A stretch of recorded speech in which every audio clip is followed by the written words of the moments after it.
mana nilai lao trình nàng hai thâu dài nhĩ tâm la trình i a Calvary mẹ sang ngày bỏ i bơ ô yang nghe Jesus yang yi te mana i te ting la ca i bơ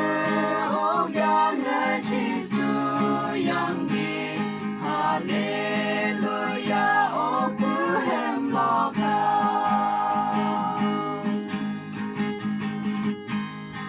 ya con ya phải phá lan mai ya đam mình mau na ban phá lan mai ya đam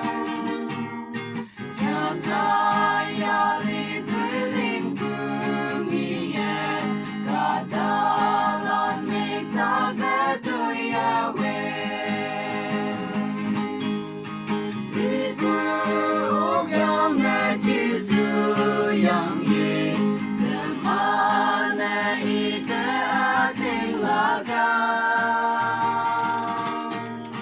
đi bước yang nghe Jesus